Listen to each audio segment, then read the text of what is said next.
내 인생이 옛날엔 가벼웠는데 이제는 내 이 추를 통해서 내가 더 이상 덜 가벼운 사람이 좀 된 것 같아 라고 겸손을 겸비한 인생의 여러 우여곡절들을 함께 얘기하면서 그 인생에서 얻었던 그 쓴맛을 다시금 발효를 시켜서 친구들에게 일종의 술처럼 그렇게 발효된 단물처럼 그렇게 내놓는 친구들이 있어요. 이런 친구들은 남이 알지 못하는 거대한 인생 경험을 한 겁니다. 그리고 거기서 좋은 교훈들을 얻었고 그걸 통해서 우리가 철이 든다라고 하는 생의 지혜와 또 성숙성을 좀 확보를 한 거거든요.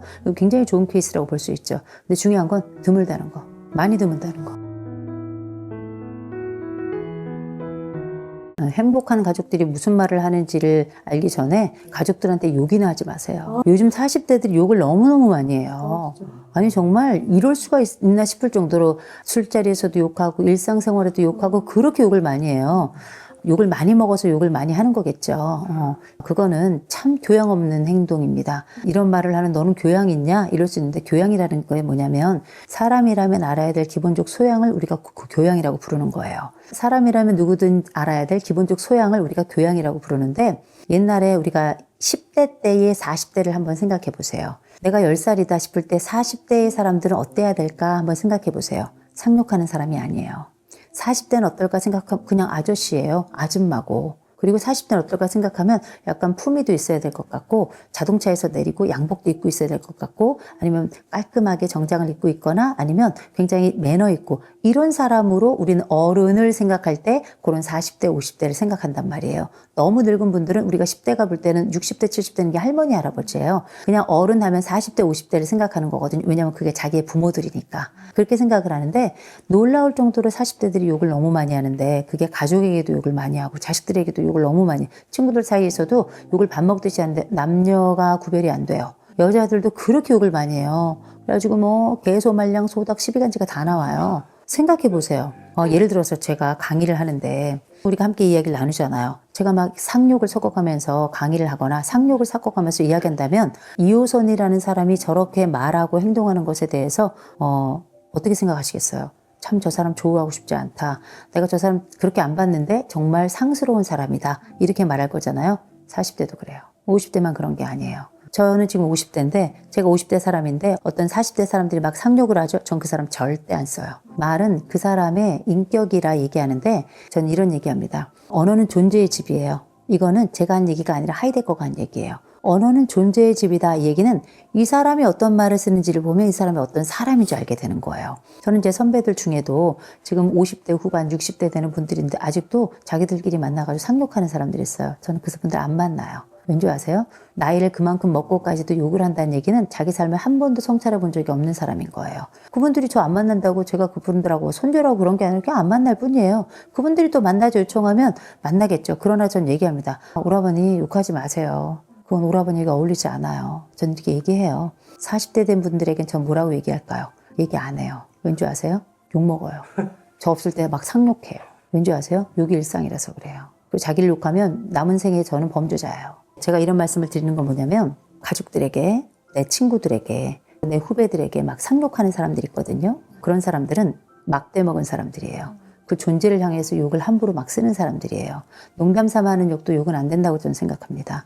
장난 삼아 하는 것도 저는 제 친구들 중에도 멀쩡하다가 다 전문직인데 술자리만 가면은 그 여자 친구인데 진짜 욕을 많이 하는 친구가 있어요. 그 친구는 악의로 욕을 하는 게 아니에요. 그냥 재미와 인생의 흥미 같은 걸로 욕을 하는데 저는 그 친구가 욕하는 것도 싫어요.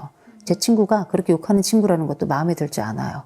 그런데 다른 친구들은 욕을 하냐? 욕 안 해요. 걔만 그렇게 욕을 하는데 그게 약간 재밌다고 생각하나 봐요. 하나도 재미없어요.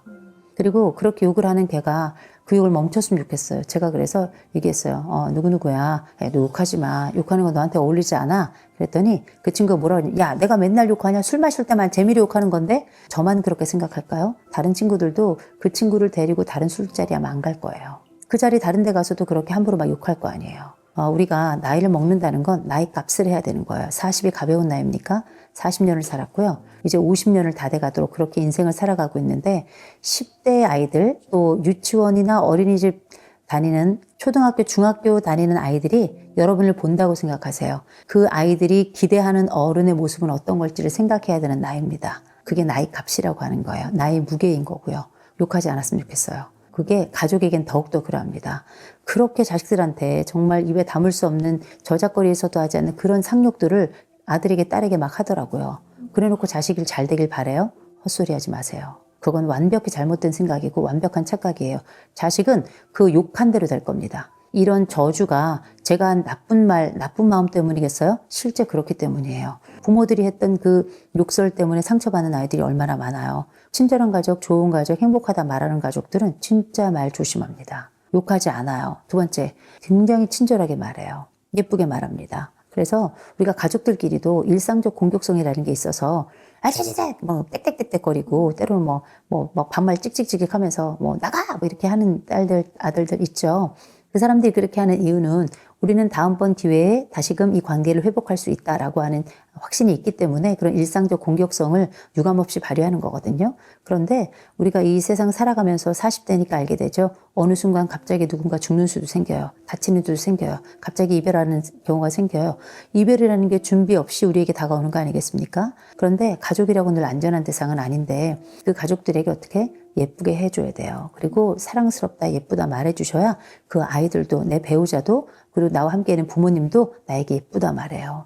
상욕을 하는 가족이 있거나 아니면 나에 대해서 험하게 말하는 사람 있으면 곱게 말해달라 요청해야 돼요. 행복하게 말해달라. 나 그런 얘기 들으면 되게 상처받으니까 이렇게 말해달라라고 하는 제안도 하셔야 돼요. 그렇게 행복한 가족들은 보니까 서로 자제할 건 자제하고 필요한 건 요청하더라는 거죠. 그중에 가장 대표적인 게 말이에요. 말. 그 말 중에서도 이 사람들은 정확하게 알고 있어요. 모든 사람에게는 발작 버튼이 있고 안심 버튼이 있어요. 발작 버튼, 일정 특정한 말, 싫어하는 말, 특정한 행동을 딱 하면 발작 버튼이 딱 눌러지는 거예요. 그럼 이 사람들이 왁 하겠죠? 그러면 행복한 사람들은 발작 버튼이 없냐? 있어요. 근데 이걸 안 누르려고 하는 거예요. 그러면 행복한 사람들은 발작 버튼 대신에 안심 버튼을 더 많이 눌러요. 이 말을 하면 이 사람이 편안해져. 이 말을 하면 이 사람이 조금 더 안정을 해. 이 말을 하면 이 사람이 조금 더 위로가 돼. 이런 안심 버튼을 알고 있고 이걸 더 자주 누르는 거예요. 발작 버튼도 알고 있는데 이거를 덜 누르는 거예요. 이게 행복한 가족의 가장 핵심적인 특징이라고 보시면 될 것 같아요. 그 버튼 중에는 말도 있고 행동도 있고 거기에 따른 여러 상황도 있고 거기는 뭐 용서나 사과도 마찬가지겠죠. 이런 많은 요소들이 두 개의 버튼 속에 다 담겨 있다고 생각하는데 행복한 가족들은 이 버튼을 너무나 현명하게 쓴다는 거예요. 불행한 가족들의 특징은 자명하겠죠. 발작 버튼을 아무 때나 막 누르고 상대방 화를 나오게 하려고 일부러 막 눌러요. 오락실 가가지고 우리 옛날에 스트리트 파이터 이거 하는 것처럼 막 눌러버려요. 그러면 이제 손발이 막 나가는 거예요. 그래서 불행하고 싶으면 아무 때나 누르고 막 누르고 힘껏 누르세요. 그렇게 불행을 자초했을 때 처음엔 장난으로 한두 번 누르는 것도 전 누르지 말라 그래요. 왜냐면 장난은 누군가에겐 장난이지만 또 다른 사람에게는 불행이고 슬픔이고 아픔이고 상처가 되는 거거든요. 그래서 가능하면 예쁘고 좋은 말 해줘야 돼요. 근데 예쁘고 좋은 말이라는 게 조언을 안 하는 게 아니에요. 훈육을 안 하는 게 아니에요. 가족끼리도 지켜야 될 준칙이 있는 거고 잘못한 것에 대해서 혼내야죠. 이건 당연히 하는 거예요. 그러나 일상적으로는 장난으로라도 예쁜 시선, 예쁜 말, 예쁘다 말하고 이거 되게 중요합니다. 우리가 어디 가서 예쁘다 말을 들어요. 어디 가서 사랑스럽다 말 듣습니까? 어디 가가지고 우리가 가지고 있는 이 작은 존재, 보잘것없는 존재에서 그 향기가 난다는 말을 듣겠어요. 가족밖에 없어요. 그걸 행복한 가족들은 기꺼이 하고 있는 거거든요. 그러면 모든 행복한 가족들이 다 그러냐? 아니에요. 저는 행복의 기준을 좀 낮춰야 된다고 생각합니다. 별일 없으면 행복한 거예요. 그냥 별일 없고 그냥 뭐 가끔 투덕투덕하지만 또 금방 화해되고 가족이 가지고 있는 관계의 평균값을 보면 이 관계의 평균값이 뭐 50점 넘어간다. 별일 없는 거예요. 그럼 행복한 거예요. 70점 넘어간다. 꽤 괜찮은 가족이에요. 80점 넘어 대단한 가족이에요. 90점 넘어 이거는 불가능한 가족이에요. 100점 이건 거짓말이에요. 그러니까 환상에서 벗어나야 돼요. 별일 없으면 그냥 행복한 겁니다. 가족들이 원래 대화가 별로 없어요. 어떻게 엄마 저는 엄마가 너무 좋아요. 교과서적인 발언이고요. 그건 드라마에서나 나오는 거예요. 폭삭 속았수다 이런 데는 있는 거예요. 우리 일상에는 박보검하고 아이유가 없어요. 그 집은 대대손손 행복하더만요. 그러나 우리는 그 반대편 사돈집에 가깝다는 걸 기억하시고요. 대신 이 얘기를 하는 건 뭐냐면 우리는 선택을 통해서 언제든 그 박보검과 아이유 가족이 될 수 있어요. 그런데 대단한 행복과 대단한 희생을 기대하지 말라는 거예요. 그냥 별일 없고 대신에 우리 가족이 서로에게 너무 침범적이지 않고 대신 서로에게 적당히 인정해주고 나의 생로병사에 그래도 꽤나 긍정적이 돼주고 그러면 그 사람은 나의 아군이에요. 이 집은 이 정도면 행복한 겁니다. 여러분의 기준도 별일 없으면 우린 행복하다 이렇게 갔으면 참 좋겠습니다. 40에 결혼 안 한 사람들이 너무 많아요. 이 마흔이 가진 특징 중에 하나는 자기에게 되게 몰입한다는 거예요. 네. 가족은 2차적 집단이에요. 마흔부터. 요 40대가 가지고 있는 특징 중에 하나가 가족이 중요한데 그 가족이 중요한 건 내 윗세대로 끝났어요. 이 40대부터는 가족 되게 중요한데요. 근데 저도 굉장히 중요하거든요. 이렇게 등가로 놓는 시대입니다. 옛날에는 가족 안에 내가 있었잖아요. 요 40대부터는 나 있고 가족 있고 해가지고 가족이 여럿이라도 그 가족의 크기랑 내 크기가 같은 시대예요. 그리고 나서 그 다음 세대로 넘어가잖아요. 가족보다 내가 커지는 시대가 되고요. 40대는 등가라고 보시면 돼요. 그래서 나라는 가치가 굉장히 중요해져요. 내가 이 집을 위해서 얼만큼까지 희생해야 되는데 라는 얘기가 나오는 세대예요. 그전에는 내가 희생을 많이 했잖아. 인정해줘. 이런 얘기를 하던 세대였어요. 근데 40대부터는 내가 어디까지 내 가족을 위해서 희생해야 되는데 라고 얘기하는 세대예요. 이 셀프가 되게 커졌어요. 자아가 되게 커져가지고 내 자신에 대한 사랑과 자신에 대한 투자와 자신에 대한 이런 삶에 대한 여정 중에 내가 빠지는 것을 되게 서러워하는 시대거든요. 요 스스로 내 삶을 유쾌하고 의미 있고 그리고 힘차게 살아가기 위해서 내 가족은 나를 위해서 뭘 해야 될지를 더 관심을 가져요. 재밌죠?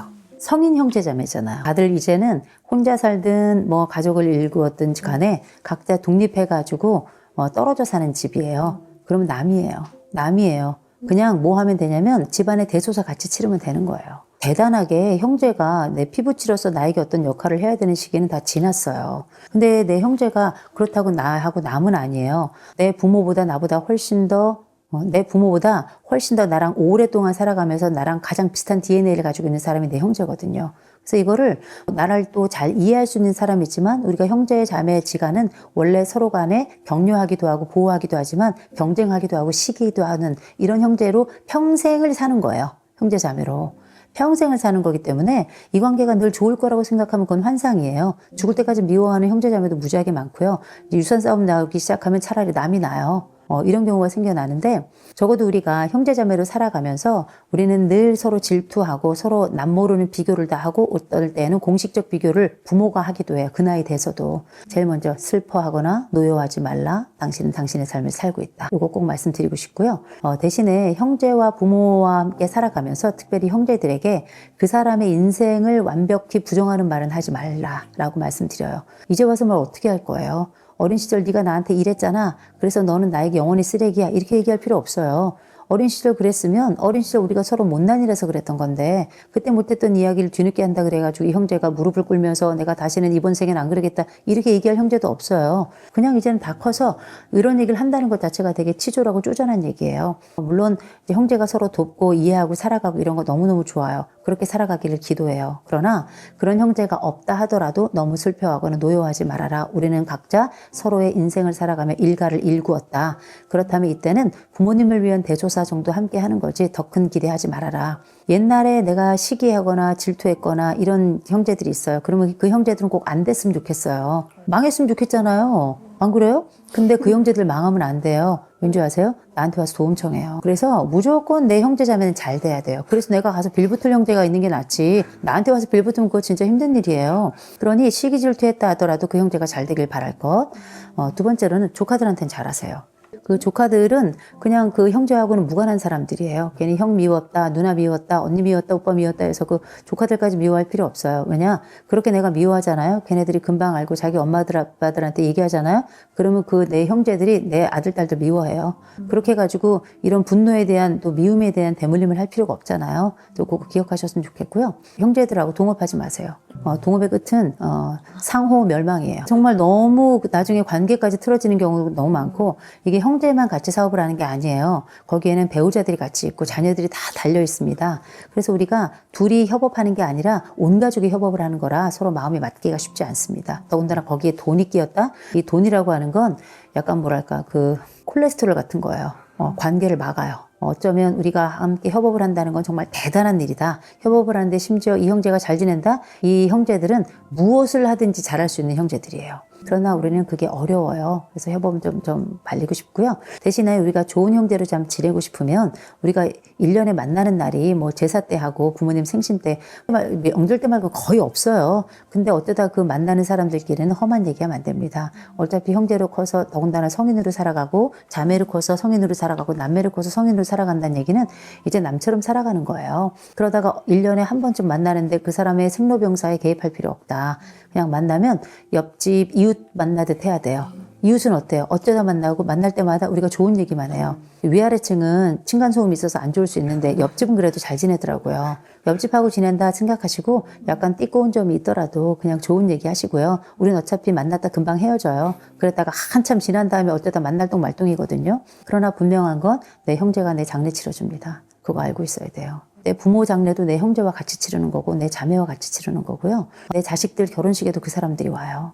부조도 그 사람들이 제일 많이 해요. 그리고 의무적으로 와야 된다라고 하는 일종의 무게감도 의무감도 가지고 있는 유일한 사람들입니다. 이 사람들하고 나쁘게 지낼 필요는 없어요. 그래서 가능하면 어쩌다 만나는 친인척들 그중에서도 내 형제들은 무조건 좋은 얘기 해줘야 된다 말씀드리고 그들의 경조사에는 꼭 참여하시고요. 이거는 남보다도 조금 더 의무감이 있는 관계이기 때문에 부조도 조금 더 하시고 가능하면 애사건 경사건 꼭 참여하셔가지고 축하한다 말하고 잘했다 말하고 그 집 애들은 못생겨도 이쁘다 말하고 되게 중요합니다. 왜냐면 걔네 유전자가 내 유전자예요. 20대 때 만났던 친구들 40대에 만나면 다른 인간이 돼서 나타나잖아요.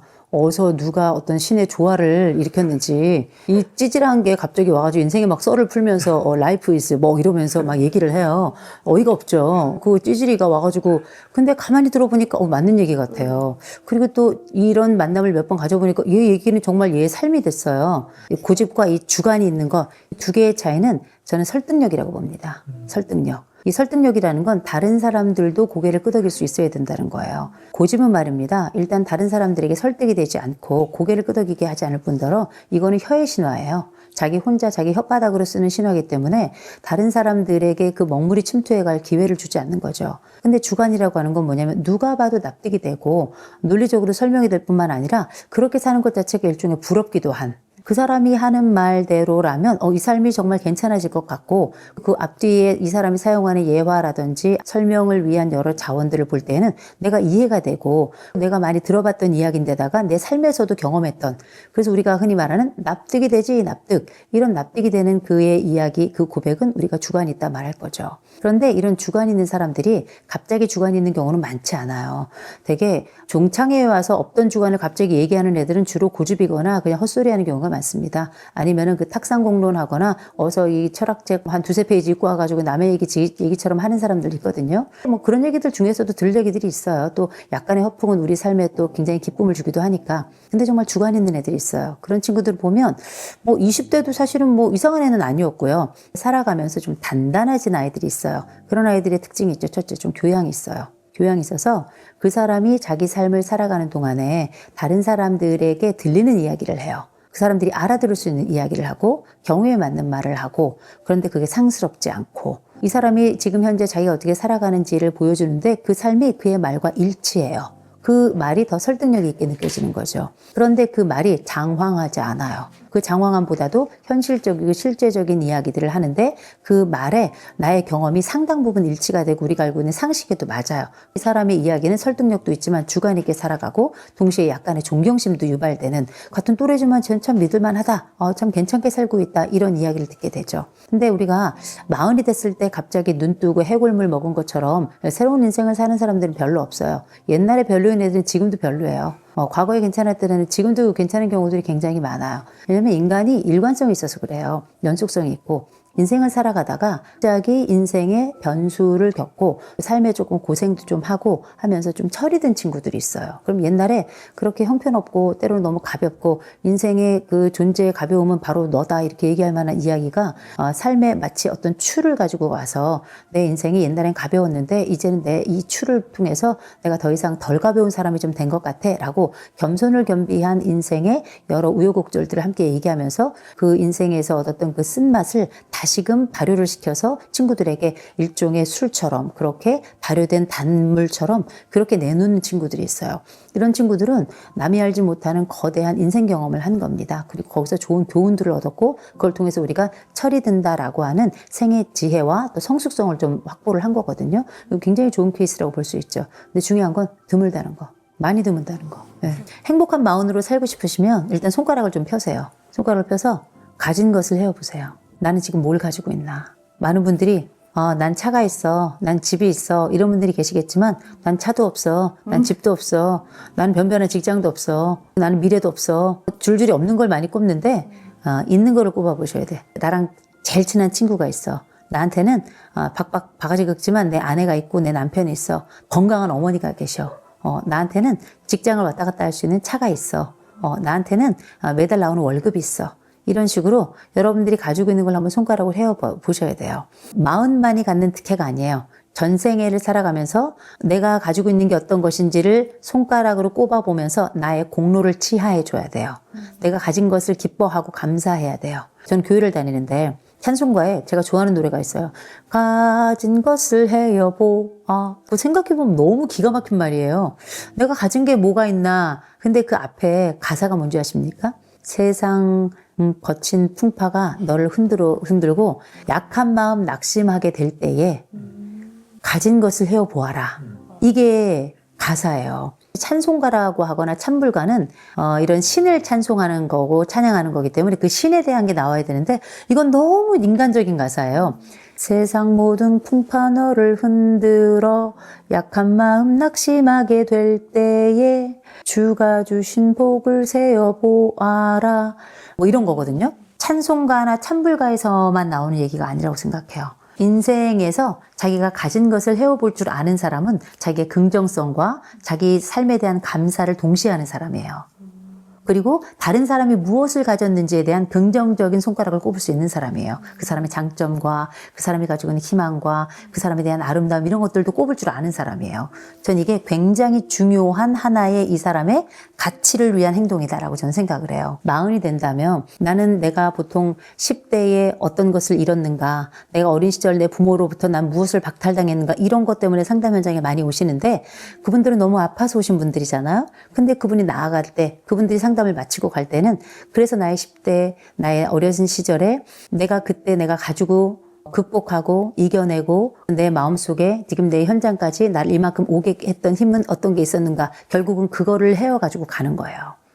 인생은 똑같아요. 우리 과거가 달라지겠습니까? 달라지지 않는데 내가 이전에 가지고 있던 그 상처에 대한 수많은 컨텐츠들을 보면서 내 부모로부터 이게 박탈되고 내 친구로부터 이렇게 상처받고 이렇게 내 삶의 흔적을 이렇게 갖게 됐어. 이렇게 말하는 사람들이 되게 많고 그래서 자기 스스로에 대해서 애도를 너무너무 많이 하더라고요. 근데 자기를 불쌍하게 여기고 자기 연민을 가지고 이거 다 괜찮거든요. 그러나 울음으로 끝난다면 이건 비극이다. 40이란 나이가 울음으로만 점철된 삶이었다면 그건 정말 비극이라고 저는 생각해요. 대신에 그 똑같은 삶을 또 다른 사람이 조망해 주잖아요. 야, 넌 이것도 있잖아. 넌 저것도 가졌잖아. 이렇게 말하는 사람들이 있어요. 그러면 우리가 그 사람들 뭐라 그래요? 아무것도 모르는 게. 응? 네가 나로 살아봤어? 이런 얘기 하잖아요. 그럼 넌 그렇게 울고 살아. 전 이렇게 말하고 싶어요. 이혼과 관련된 프로그램을 하는데 자꾸 부부가 싸운대요. 지고 싶지 않아요. 자꾸 싸우게만 돼요. 그래서 제가 그랬어요. 앞으로도 계속 싸울 거냐? 계속 싸우게 될 것 같아. 그럼 싸우세요. 죽을 때까지. 제가 그런 얘기를 했어요. 멈출 생각을 해야죠. 더 나은 삶을 살 생각을 해야 되겠죠. 아다르고 어다른데 그게 진짜 안 되거든요. 진짜 안 되는데 참 희한하죠. 우리의 과거가 똑같았는데 나는 왜 이렇게 보는데 내 친구는 이걸 이렇게 볼까? 굉장히 중요한 통찰이에요. 40의 삶을 넘게 살았어요. 그 삶을 살 동안에 나는 이게 아프고 저게 힘들고 저걸 잃었고 이렇게 얘기하는데 내 옆에 있는 친구가 야 너는 그래도 이걸 가지고 있고 저걸 성취해냈고 여기까지 왔고 이런 얘기를 했잖아요. 그건 신의 소리예요. 전 그건 신이 내 친구라는 천사를 보내서 나에게 들려주는 소리라고 생각합니다. 가진 것을 헤어보아라. 저는 이게 굉장히 중요한 주제라고 생각하고 이 40에 가진 것을 헤어보잖아요. 30대보다 더 많아요. 그런데 30대에 내가 많은 걸 잃었다고 생각하는 사람이 40대에 내가 가진 것을 헤기 시작하잖아요. 50대는 이 사람은 훨씬 더 행복하게 살아요. 60대는 더 많은 것을 가지고 70대를 기대하고 살아요. 이게 되게 중요한 게 삶의 긍정성이라는 게 말입니다. 누구에게나 허락된 건 아니지만 누구나 선택할 수 있는 일이에요. 저 같은 사람은 10대보다 20대가 좋았다. 20대보다 30대, 30대보다 40대가 좋았다고 말해요. 저는 지금 50대가 더 좋아요. 몸은 더 아프고요. 애들은 더 말한다고요. 내 돈 더 많이 갖다가 쓰고요. 그리고 내 친구들도 보면 다 시원찮아요. 왜냐하면 다 같이 늙어가니까 얼굴 쳐다보면 쪼글쪼글하고 그래요. 그런데 저한테는 쪼글쪼글하게 쳐다볼 친구가 있고요. 제 돈을 갖다 쓸 자식이 있고요. 그 자식이 아프지 않고 살아있고요. 그리고 나서 형편없었던 그 과거들마저도 저한테는 이제는 토크의 주제가 될 수 있어요. 또 누군가에게 경험을 말할 수 있는 경험의 주제가 되고요. 똑같은 세월 속에서 A라고 볼 수도 있고 B라고 볼 수도 있는데 지점이 끝에서 끝인 거죠. 이건 어쩌면 해석의 창구예요. 그래서 그걸 가지고 있는 사람은 행복하다 이렇게 말할 수 있는데 정말 저의 삶이 늘 좋기만 해서 제가 이렇게 해석을 하겠어요? 그렇지 않겠죠. 비극의 현장 속에서만 나를 들여다본다면 세상에 둘도 없이 비극의 주인공이 될 것 같아요. 근데 저는 인생을 좀 멀리 보는 편입니다. 이렇게 멀리 보잖아요. 멀리 보면 10대에도 좋은 때가 있었고 20대도 좋은 때가 있었고 30대도 좋은 친구가 있고 40대에도 나한테 빛나는 순간이 있었고 50대가 된 순간에도 분명히 그럴 것이고 이런 많은 이야기들이 뭐냐면 해석의 혀를 갖도록 하는 거예요. 인생은 페이스트리 같다고 생각해요. 빵 여러 겹을 합쳐놨는데 이게 꾹 눌려서 이렇게 가는 게 아니라 적절한 열이 확 떼지니까 무슨 일이 벌어지냐면 빵이 확 커지면서 맛을 내요. 향을 내요. 그렇죠? 그 모든 과정은 노고를 통해서 가능했던 거거든요. 치대는 과정을 통해서 우리 인생은 다 그렇게 치대지면서 나중에 어느 순간에 자기의 해석을 통해서 그렇게 멋진 빵이 되는 거거든요. 이런 과정을 연금술이라고 불러요. 연금술이라는 게 융심리학에서 나온 건데 1700년대, 1800년대 뭐가 유행이냐면 구리, 쇠 이런 것들을 만들어서 값진 금을 만드는 그 과정이 너무 중요했어. 그래서 거기다 뭐 별의별 거 다 집어넣으면서 사회적으로도 문제가 막 되고 그랬었는데 이게 철학적으로는 굉장히 중요한 의미가 있어요. 어쩌면 우리의 인생이 지난 과거의 재료들은 다 쇠나 구리나 별 볼 일 없는 것들일지 모르겠지만 뜨거워지는 어려움과 극복의 순간을 통과하면서 우리는 순금이 아니면 어때요? 우리라고 하는 개체로 나오게 되는 건데 더 안정적이고 오히려 그 개체들이 합쳐져서 마치 콘크리트, 모래만 있어도 안 되고 시멘트만 있어도 안 되는데 모래하고 자갈하고 시멘트가 합쳐져가지고 물이 들어가가지고 이게 굳혀졌더니 어떤 것도 무너뜨리지 못하는 건물을 만들어내는 거 아니겠습니까? 이 건물이라는 것 안에 또 뭐가 들어오냐면 철근이 들어가요. 그 콘크리트를 뚫어서 마치 우리 심장을 뚫을 것 같은 가장 고통을 만들어내는 그 순간 같은 콘크리트가 들어와서 어떠한 지진에도 흔들리지 않은 그 어마어마한 건물이 들어오고요. 때로는 H빔 같은 엄청난 것들이 우리라고 하는 인생에 땅을 파고 들어오듯이 우리에게 박혀가지고 더할 수 없는 상처를 내는 것 같은데 그 H빔은 어떤 것에도 흔들리지 않은 거대한 그리고 높은 고층 빌딩을 위한 굉장히 중요한 근간이 되는 거 아니겠습니까? 인생은 다 연금술 같은 거라고 생각해요. 신은 우리에게 고통만 주지 않고요. 그 자잘하고 형편없고 보잘것없는 우리들의 10대, 20대, 30대를 합쳐서 40대에 내가 어른이 되어가는 그 과정에 나라는 사람에게 주었던 수많은 고통들과 그 연단들을 통해서 나라는 사람을 정말 순금같이 나오게 보다 괜찮은 어른이 되게 좋은 선택을 하는 그리고 긍정성을 기꺼이 선택하게 하는 이런 사람으로 나오게끔 하거든요. 이거야말로 인생의 연금술 아니겠습니까? 근데 그게 어린 시절엔 잘 안 돼요. 근데 40쯤 되잖아요. 이제 좀 살아봤거든요. 살아본 자만이 할 수 있는 그 고백 속에는 연금술의 비밀이 들어있다고 저는 생각합니다. 끊어도 이게 일종의 중독이라고 하는 건 자꾸 눈에 아른아른해요. 게임은 해야 된다. 이런 얘기 하잖아요. 이게 진짜 이거 되게 현실적인 얘기거든요. 우리가 이제 도파민이 쉽게 생각하지만 건강하기도 하지만 좀 두려운 존재이기도 해요. 머릿속에 빵빵 터지는데 우리가 중독이란 말이 거기에 합치잖아요. 다른 어떤 기쁨도 이걸 대신할 수 없는 거예요. 아주 극의 기쁨을 계속 요청하는 건데 내가 성관계를 한다 치면 계속 끝까지 처음부터 끝까지 오르가즘만 있으면 좋겠는 거예요. 그러면 사람은 죽어요. 도파민 중독이라고 하는 것이 사람들이 가지고 있는 이런 기쁨 강박을 충족시키는 단어이기도 하고 동시에 슬픔이라고 하는 건 범죄라고 하는 이 세대가 가지고 있는 질식할 것 같은 하나의 정서 슬픔은 비극이야 슬프면 안 돼 라고 하는 일종의 명제가 돼버린 강박 명제라고 해야 되겠죠. 이런 요소들을 잘 보여주는 거라고 저는 생각하거든요. 이들이 기쁨을 추구하기 위해서 도파민 중독이라고 하는 걸 뭘 하나 보면 제일 먼저 술 많이 마셔요. 술 많이 마시고 술도 굉장히 도파민을 촉진하는 주제이기도 하고요. 두 번째로 운동 많이 해요. 운동 많이 하고요. 그다음에 게임 많이 하고요. 요새 그래서 마약도 많이 해요. 이런 것들이 다 도파민들을 뿜뿜뿜뿜 뿜어내는데 도파민이 이렇게 중독이 될 정도로 뿜뿜뿜 뿜어내는 거 있잖아요. 이걸 우리가 이제 행복한 상태다 이렇게 얘기하는데 중독이란 말이 전 잘 붙은 것 같아요. 행복은 일상적 상태가 아니에요. 사람들이 행복해야 돼 이렇게 얘기하잖아요. 행복하고 싶어? 이건 원하는 상태예요. 일상적 상태가 아니에요. 인생이라는 게 그냥 별일이 없어요. 그러다가 가끔 즐겁고 자주 짜증나고 어쩌다 되게 슬프고 그러다가 별일이 없다가 가끔 기쁘고 순간적으로 찰나로 기쁘고 기분 더럽게 안 좋다가 슬픈 일에도 뚝 떨어졌다가 이렇게 가는 거 아니겠어요? 보통 행복이라는 순간은 인생에 굉장히 드물게 오는 순간이에요. 그래서 기억이 잘 안 나는 거예요. 사람이라는 게 자기 방어 기제가 워낙에 잘 발달돼서 두 번째 불행이 오면 나는 더 힘들어지니까 이 고통에 대한 기억이 훨씬 더 큰 거거든요. 행복과 관련해서 우리가 행복하고 싶으니까 이것도 하고 저것도 하고 하는데 나쁘지 않아요. 나쁘지 않은데 사람은 계속 달릴 수 없어요. 계속 먹을 수 없어요. 사람은 계속 게임을 할 수 없어요. 자야 돼요. 쉬어야 되고요. 그게 뭐냐면 몸이 자동적으로 야, 너 이렇게 하면 안 돼. 그러면 이런 도파민 중독과 관련해서 그러면 게임을 끊을까요? 술을 끊을까요? 얘기하시는데 저는 이런 말씀을 좀 드리고 싶어요. 일주일에 하루 금식하세요. 금식. 요즘은 365일이 잔칫날이죠. 영양제도 많이 먹어서 하루 굶어도 안 죽어요. 대신 당 있는 분들은 굶으면 안 돼요. 간헐적 단식 이런 얘기 하더라고요. 건강이나 다이어트를 위해서 한다 생각하는데 그게 아니라 도파민 중독의 핵심은 뭐냐면 낭비와 남용이에요. 삶과 시간과 그리고 내가 가지고 있는 심리적 자본 이런 것들을 다 남용하는 게 이 도파민 중독의 핵심인 거거든요. 근데 그 남용을 통해서 우린 정말 행복에 도달하냐? 그렇지 않아요. 멈출 수 없다면 때로는 강제적으로 이 과정을 좀 꺾어 놓을 필요가 있다. 그 중에 하나로 제가 제안하는 게 뭐냐면 금식이에요. 하루 종일 물만 마시는 거죠. 딱 하루만 24시간. 이건 간헐적 단식이 아니에요. 그냥 금식이에요. 하루 딱 날 잡아가지고요. 딱 금식하잖아요. 이 금식을 딱 하면 놀라운 일이 벌어져요. 머리가 맑아져요. 처음엔 배가 고픈데 나중에 머리가 맑아져요. 두 번째로는 내가 금식을 24시간 동안 잘 했다라는 것 때문에 내 마음속에 내가 잘 해냈구나라고 하는 이 성취에 대한 또 하나의 캐트리지가 올라가요. 어디 그뿐인지 아십니까? 이게 하나의 패턴으로 자리 잡잖아요. 내가 약간 성직자 같은 느낌이 있어요. 그래서 행동도 조심해요. 말도 조심하게 돼요. 왠지 아세요? 기운이 빠지거든요. 되게 중요해요. 도파민 중독은 계속 업 이 상태예요. 근데 하루 딱 굶어보잖아요. 그냥 바로 다운이에요.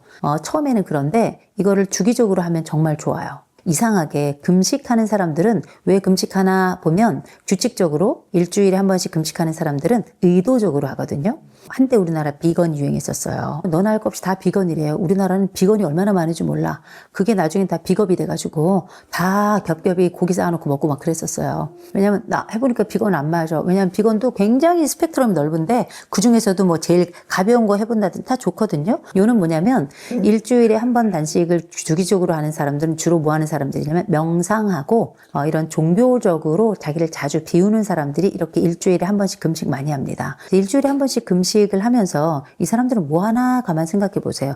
일주일에 한 번씩 금식하면서 나이트 가는 게 아니에요. 그동안은 뭐냐면 탑돌이 하고요. 일주일에 한 번 그 하루 비는 시간 동안에는 명상합니다. 이상할 정도로 배가 고파서 그런 것 같기도 해요. 이건 배고픔만이 아니에요. 마음을 비우면서 동시에 우리 영혼 안에 있는 켜켜이 갇혀 있는 마치 우리 핏줄 속에 혈관 속에 있는 콜레스테롤을 털어내듯이 삶에 있어서 이 무겁고 불편한 것들을 이렇게 좀 털어버리는 이런 정신정화 운동을 하고 있는 거라고 저는 생각을 하거든요. 그런 차원에서 보자면 일주일에 한 번 우리가 일상을 살아가면서 때로는 나를 조절하는 방법이 도파민 중독이라고 하는 거대한 담 앞에서 어렵다 판단될 때는 몸으로 먼저 시작했으면 좋겠다는 거예요. 일주일에 한 번 적어도 금식 한번 해보면 좋겠다. 물론 일주일에 한 끼, 날짜와 요일, 아침, 점심, 저녁 중에 한 끼를 딱 정해놓고 그렇게 하는 것도 괜찮아요. 대신에 주기적으로 해야 돼요.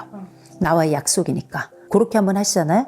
이것 자체 우리가 식에 대한 조절은 대단한 일이에요. 내가 어떤 것을 먹을 수 있지만 먹지 않겠다라고 하는 건 지금 배가 안 고파서 안 먹는 것도 있겠지만 그게 아니라 정해진 시간에 배가 고파도 먹지 않고 배가 안 고파도 내가 그 시간을 지키겠다는 의지 자체가 다른 삶에 대한 통제력이 생기는 거거든요. 중독이 됐다는 건 이미 여러분은 여러분 스스로를 통제할 수 없다는 얘기입니다. 너무 심하니까 중독이라는 얘기가 나온 거잖아요. 그래서 내 스스로가 나를 통제할 수 없다 생각하실 때에는 일주일에 한 번 무조건 시간 정해놓고 저는 좀 굶었으면 좋겠어요. 다이어트를 위해서가 아니라 나의 삶에 대한 일종의 필터링, 나의 삶에 대한 일종의 클리닝, 나의 삶에 대한 일종의 자기 점검이자 자기 돌봄을 위해서 그렇게 일주일에 한 번 금식해 보시면 좋겠습니다. 마흔은 핑계고요. 원래 마음이 불편했던 거예요.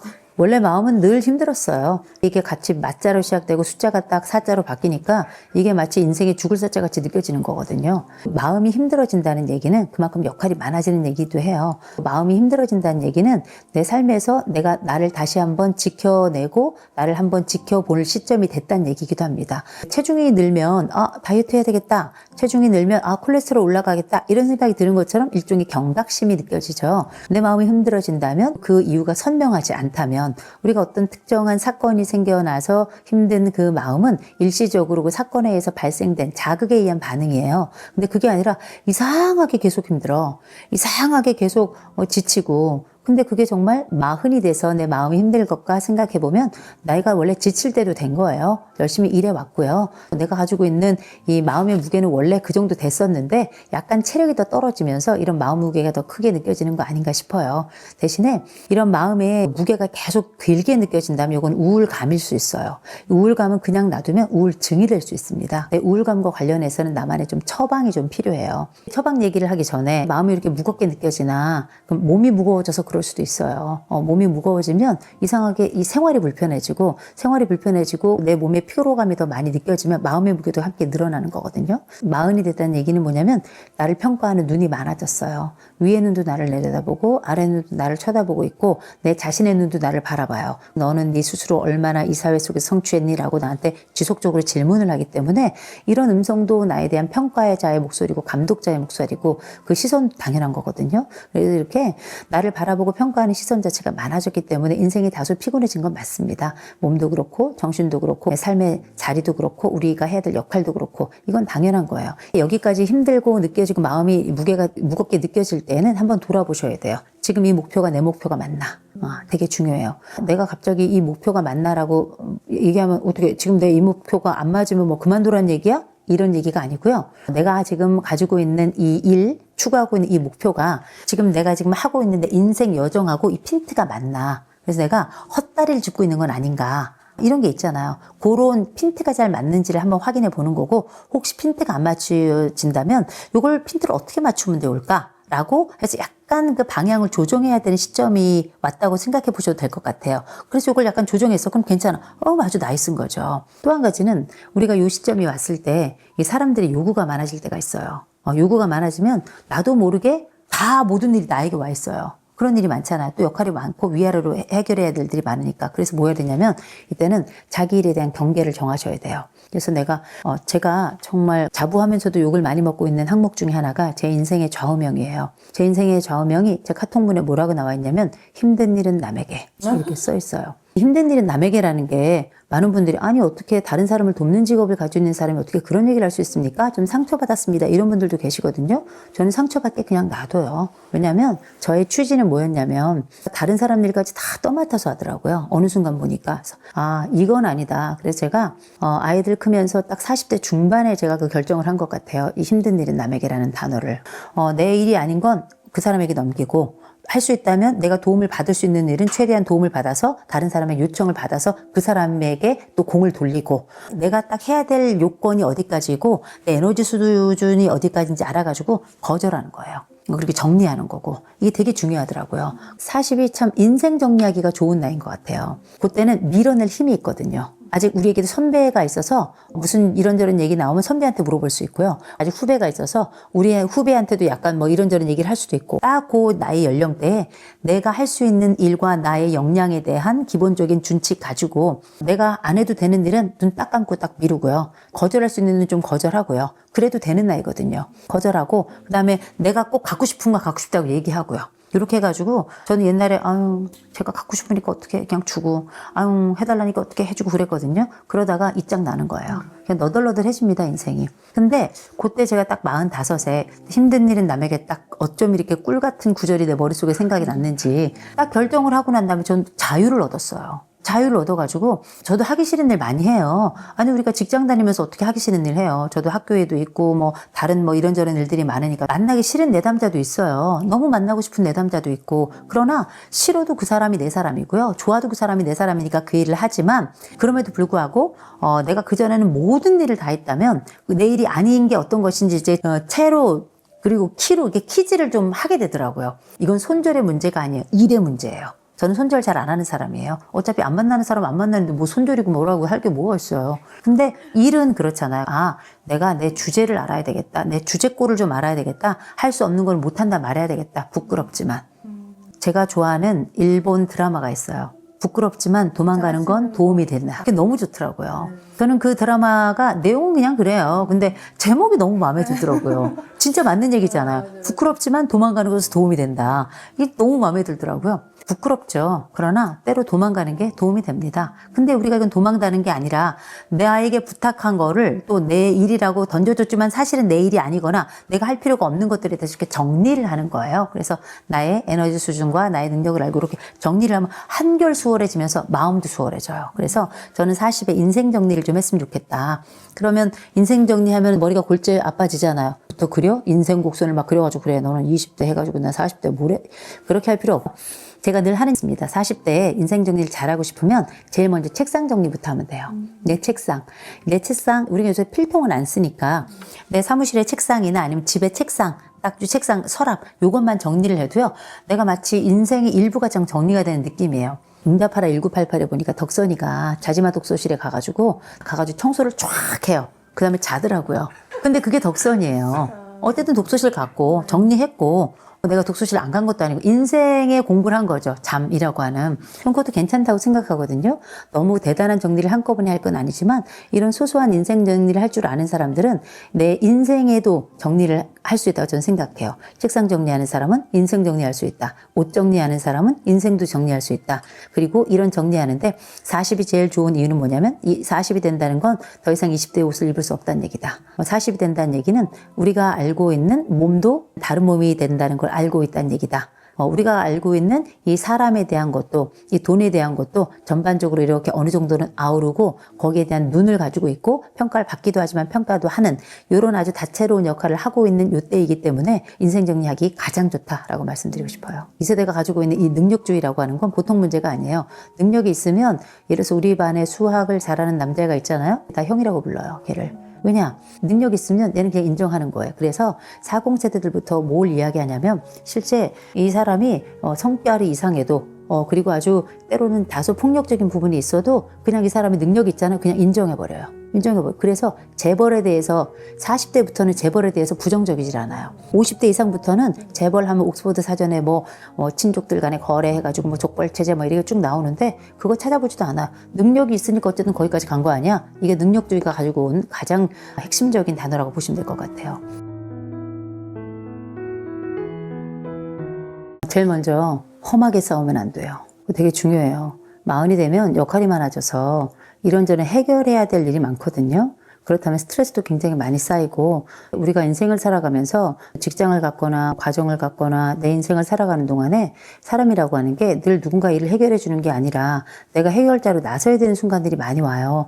더군다나 이제 그 중간 나이라고 하는 이 사회적으로는 아주 중요한 나이인 마흔이 되면 내가 해결자로 나서가지고 뭔가를 해야 될 텐데 때로는 이게 참을 수 있는 일도 있지만 참지 못하는 일도 되게 많아요. 그렇다 보면 이게 때로는 아직 건강하고 왕성한 열정을 가지고 있으니까 굉장히 험하게 싸운 경우들이 많아요. 주먹 다짐한다든지 상욕을 하면 싸운다든지 심지어는 상대방을 목숨을 가지고 협박을 한다든지 이런 것들 많이 있거든요. 이건 사람이면 하면 안 될 일이지만 마흔 더군다나 가장 아름다운 나이에 절대 해서는 안 되는 일입니다. 그건 자기 품위를 해치는 일이기도 하지만 굉장히 스스로를 위험에 빠뜨리는 일이기도 해요. 예를 들어서 우리가 길에서나 아니면 가정에서는 험하게 싸우다가 경찰 출동하고 혹여라도 내가 다른 사람에게 본의 아니게 해를 입혔다? 이제는 기본적으로 다 형사고발입니다. 민사, 형사 이 법률로 꼬이기 시작하면 인생 진짜 힘들어지는 거거든요. 법률 가지고 싸워본 분들은 알겠지만 이게 1, 2년 싸움도 아니고요. 굉장히 혼탁한 싸움이고 무엇보다 굉장히 소진이 아주 심해지는 싸움인데 우리가 가지고 있는 한 번의 실수가 때로는 내가 10대, 20대에 하는 실수도 있지만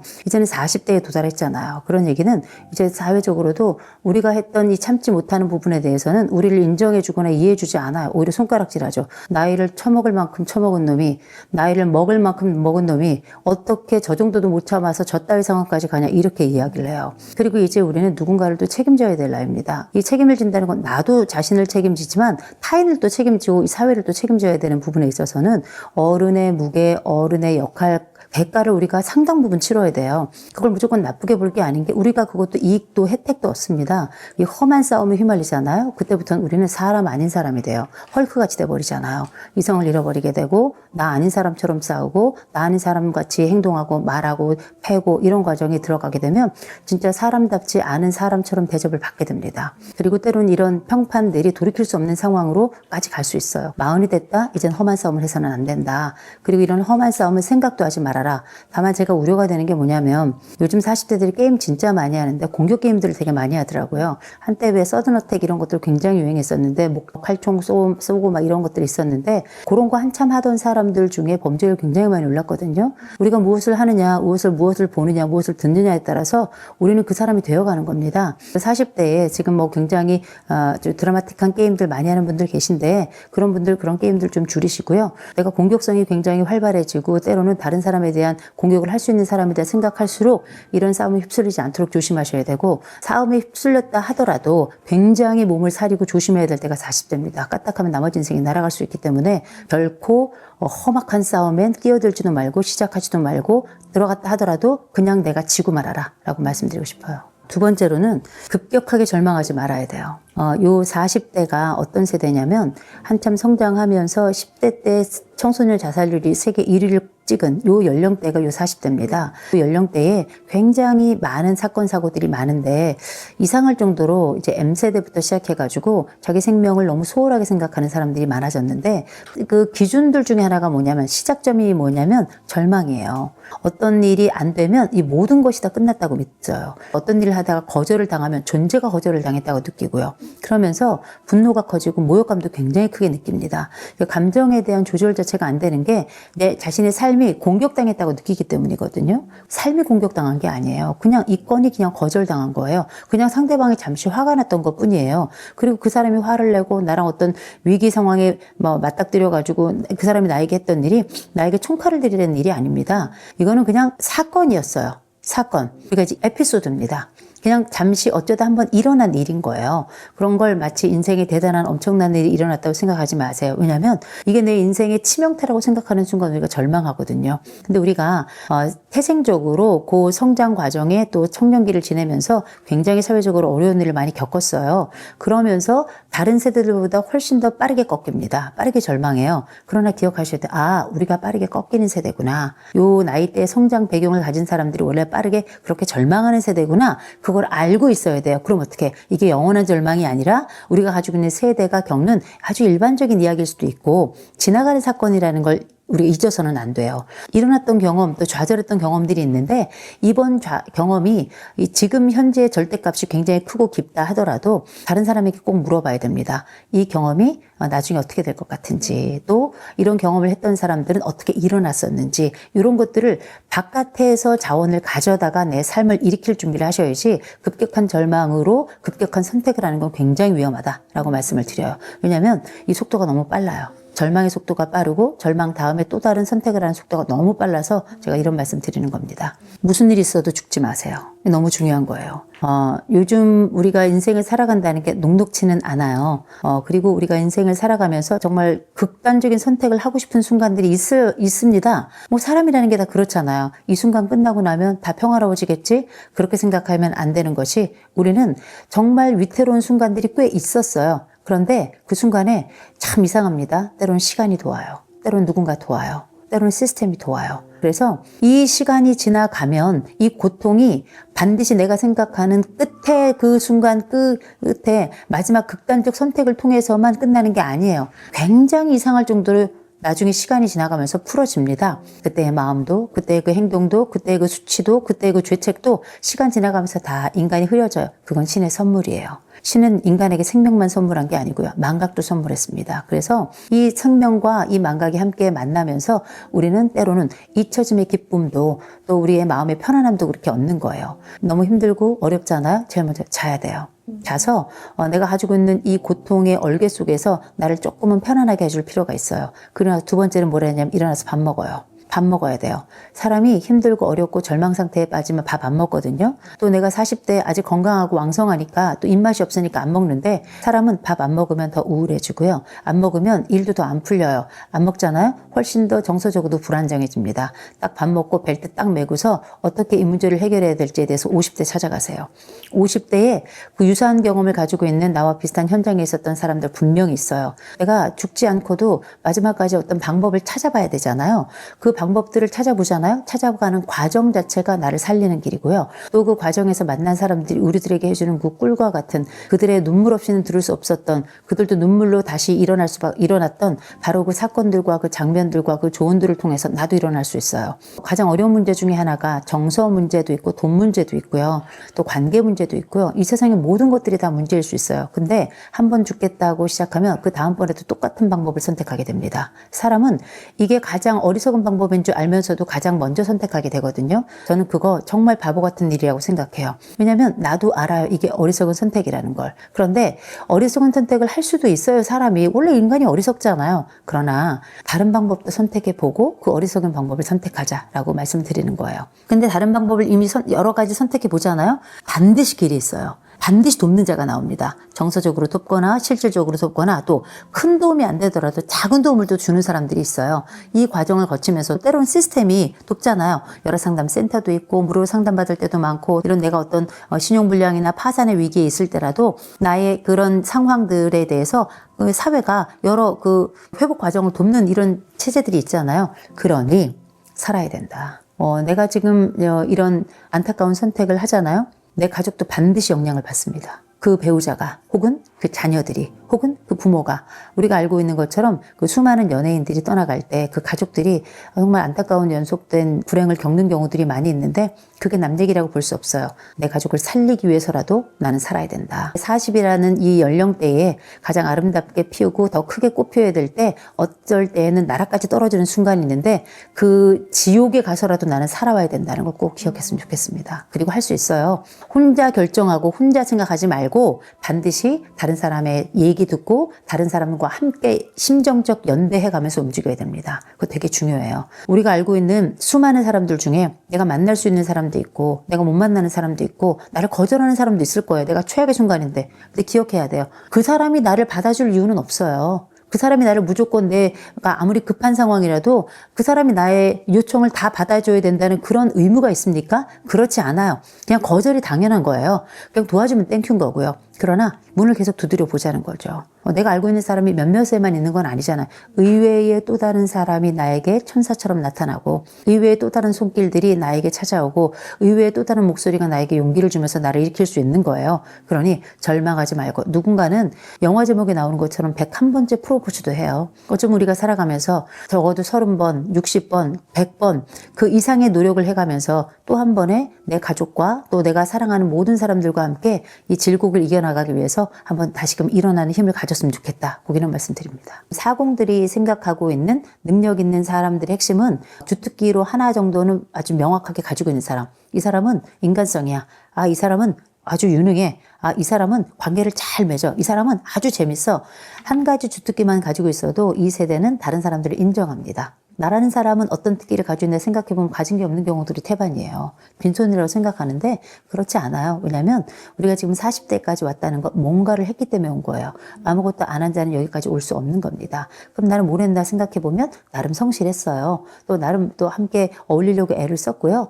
그리고 내가 지금 직장에서나 집에서나 내 역할을 어느 정도는 감당해 왔고, 그게 잘했다 못했다 하지만 어쨌든 내가 함께하는 이 지역사회, 이 가정, 이 직장에서 어쨌든 내 역할을 꾸준히 하고 있는 거 아니에요? 내가 가지고 있는, 내가 발견하지 못한 주특기가 없을 뿐이지, 실제 우리가 잘 발굴해보고 잘 뒤져본다면 어쩌면 융합된 주특기가 있을 수 있다. 적절한 성실성과 적절한 순발력과 적절한 인간관계 능력과 적절하게 자기를 돌본 능력, 이런 것들이 골고루 있었기 때문에 우리가 여기까지 온 거거든요. 남들과 같은 탁월성이 없어도 괜찮다. 내 스스로를 요 정도 유지하면서 다른 사람들과 적당히 관계 유지하고 내 가족과의 관계 아주 나쁘지만 않고, 때로는 위기가 생겼을 때 극복해본 경험이 있고 지금도 그 극복을 꿈꾸고 있다면 나는 괜찮은 사람이고 앞으로도 다른 사람들과 괜찮은 40대를 살아갈 가능성이 굉장히 높다라고 말씀드리고 싶어요. 이 세대가 가지고 있는 이 능력주의라고 하는 건 보통 문제가 아니에요. 능력이 있으면 예를 들어서 우리 반에 수학을 잘하는 남자애가 있잖아요. 다 형이라고 불러요, 걔를. 왜냐? 능력 있으면 얘는 그냥 인정하는 거예요. 그래서 40세대들부터 뭘 이야기하냐면 실제 이 사람이 성별이 이상해도 그리고 아주 때로는 다소 폭력적인 부분이 있어도 그냥 이 사람이 능력이 있잖아요. 그냥 인정해버려요. 인정해버려요. 그래서 재벌에 대해서 40대부터는 재벌에 대해서 부정적이질 않아요. 50대 이상부터는 재벌하면 옥스퍼드 사전에 친족들 간에 거래해가지고 족벌체제 이렇게 쭉 나오는데 그거 찾아보지도 않아. 능력이 있으니까 어쨌든 거기까지 간 거 아니야? 이게 능력주의가 가지고 온 가장 핵심적인 단어라고 보시면 될 것 같아요. 40대는 50대 이상 부부들하고 달라요. 자기 세계가 명확해요. 40대 부부들의 상당수가 맞벌이를 하는데 이 맞벌이하는 부부들 중에 서로 간에 월급을 알고 있는 사람들이 많지 않아요. 예, 그게 자기 세계를 구축하고 있고 그거 각자 했던 노동은 자기의 몫이라고 생각하고 이때부터는 효도도 셀프잖아요. 그래서 내 엄마 아빠 어떤 행사에 내 남편 내 아내 안 와도 별 문제 없어요. 괜찮아 나도 안 가면 되니까 우리 퉁치면 돼.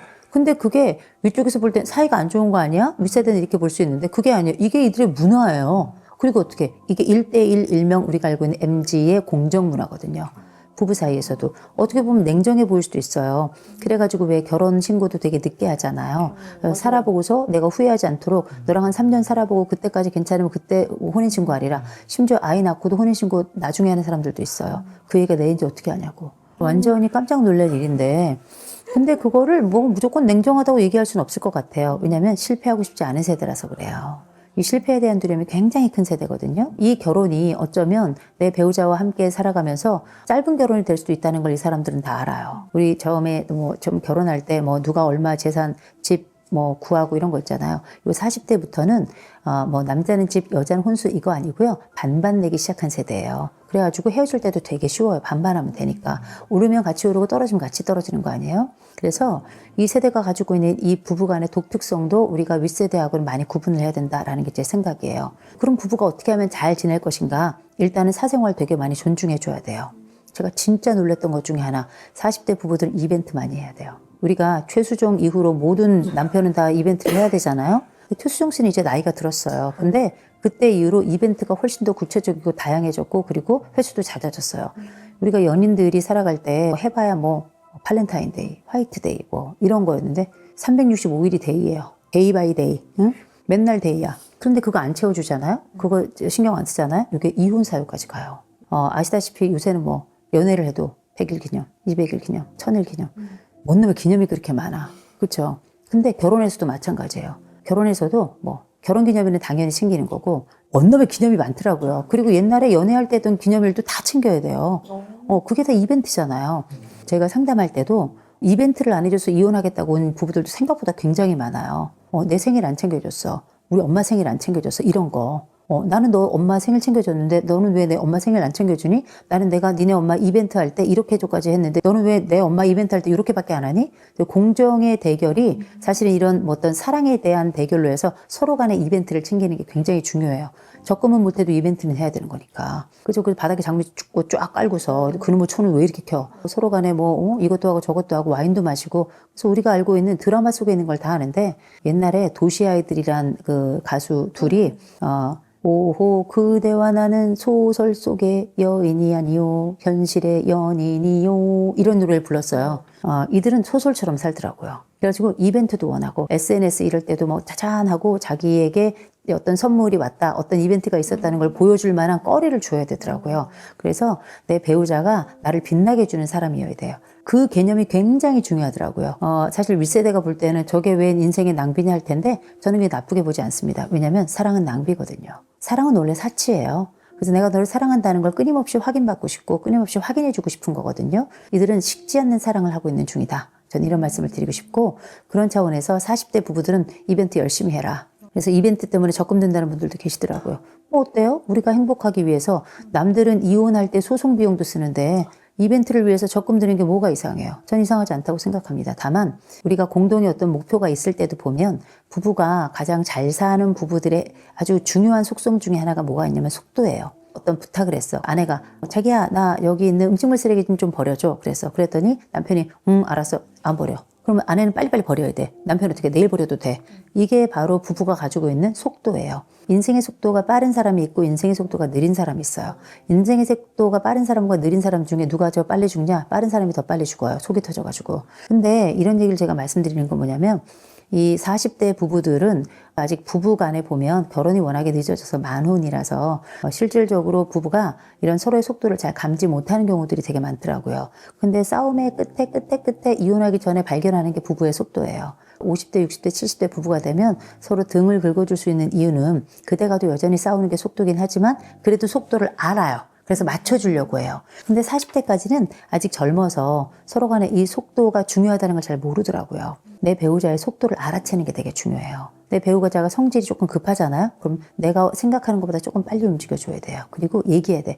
여보, 내가 원래 되게 느린데 내가 자기의 속도를 내가 조금 알아서 최대한 빨리 움직이고 있는 거야. 이걸 알려줘야 되는 게 다음번에 더 빨리 움직이라 그러거든요.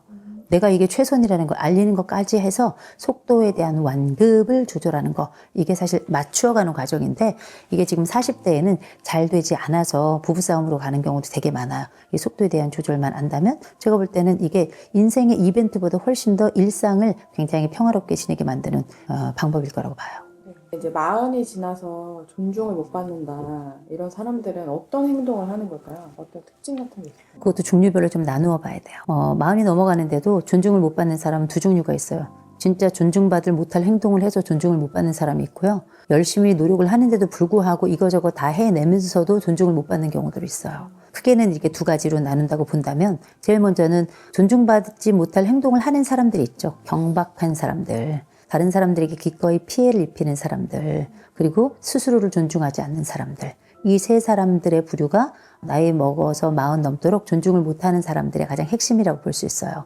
처음 말씀드리는 것처럼 경박한 사람들은 우리가 깨진 쪽박은 안에서도 밖에서도 똑같이 바가지의 형태가 변하지 않지 계속 깨져 있죠. 근데 이 경박함이라고 하는 건 뭐냐면 다른 사람들, 곧 나이를 먹어가는 사람들이 가지고 있는 세월의 무게 속에서 이렇게 튀는 사람들인데 이 경박함이라고 하는 건 웃긴 사람들이 아니에요. 행동이 가볍고 이것 때문에 다른 사람들에게 전혀 모범이 되지 않으면서 오히려 젊은 사람들에게까지 폐를 끼치는 어른답지 못한 행동을 기꺼이 선택하는 사람들이에요. 그 경박함 속에는 욕도 들어갈 거고요. 그 경박함 속에는 약속을 지키지 않고 거짓말을 쉴 새 없이 혹은 자주 이렇게 약속을 잘 지키지 않는 사람도 해당이 되고요. 제때 자기 역할을 제대로 하지 못하는 사람도 일종의 경박한 사람이라고 생각합니다. 인생이 꼭 진중한 것만은 아니에요. 그러나 이런 경박함은 이 사람이 가지고 있는 삶의 경솔 또 이 가벼움을 아주 단적으로 보여주는 거거든요. 그래서 신뢰감을 떨어뜨리는 사람이에요. 그러니까 이 사람에 대해서 누가 호라고 얘기하겠어요. 불호를 이야기하겠죠. 이런 사람들은 조직에서도 잘 적응을 못하는 경우가 많습니다. 두 번째 이제 말씀드렸던 게 사람이 살아가면서 가지는 가치가 여러 가지가 있어요. 가치가 있는데 그 가운데서도 어떤 사람은 그 사람이 가지고 있는 무게를 여러 열매로 보여주는 사람도 있고 어떤 사람은 그냥 무게감이 있는데 그냥 늘 조용히 있는 사람이니까 자기 말을 어느 곳에 가서든지 간에 힘없게 만드는 사람들도 있어요. 힘없게 만드는 사람들 중에 하나는 뭐냐면 타인에 대해서 기꺼이 공격하는 사람들이에요. 그 사람은 어떤 좋은 말을 해도 다른 사람을 공개적으로 딱 저격하거나 아니면 다른 사람들이 있는데 또 다른 사람들에 대해서 불편감을 끼쳐서 그 사람이 모욕감이나 수치심을 갖게 하잖아요. 그 사람은 주변에 그 상황을 본 모든 사람들의 적이에요. 왜냐하면 저 사람은 언제든 나도 그렇게 대할 수 있는 사람이기 때문에 이 사람은 사회적인 존경뿐만 아니라 이 사람은 기피 대상이라고 볼 수 있습니다. 굉장히 중요한 행위이고 나이 들어서는 절대 하지 말아야 될 행동인데 이게 이제 40대에 약간 이제 지위가 올라가고 직급이 딱 올라가잖아요. 그러면 나도 모르게 이 인격의 틈새를 파고들어서 내가 가지고 있는 본연의 것을 보여주는 사람들이 있어요. 입을 틀어 막아야 돼요. 왜냐하면 사람은 욕을 할 수도 있고 욕을 안 할 수도 있어요. 또 비난을 할 수도 있고 비난을 안 할 수도 있거든요. 그럴 때 나도 모르게 비난의 혀가 이렇게 스물스물 올라오면 혀를 살짝 깨물어야 되겠죠. 피가 안 나는 수준으로. 왜냐면 이건 물리적인 행동이 나를 지킨다면 그걸 해야 되는 거예요. 근데 손가락이 자꾸 나가면 왼손이 손을 당겨야 되는 거고요. 어쩔 수 없어요. 사람이라는 게 단순한 거 아닙니까? 그런 식으로 해서 되게 중요한 거예요. 자기 자신을 되게 낮추는 사람들이 있어요. 겸손한 게 아니라 자기 자신을 계속 이상한 위치에 배치시키는 사람들이 있어요. 이를테면 어떤 한참 얘기를 하는데 이 회의를 끝내야 되겠는데 그랬더니 이거 끝나고 나서 청소는 다 내가 할게. 왜냐면 난 옛날부터 이렇게 쓰레기를 담당하는 사람이거든. 이런 얘기를 하는 사람들이 있어요. 누가 시켰냐고요.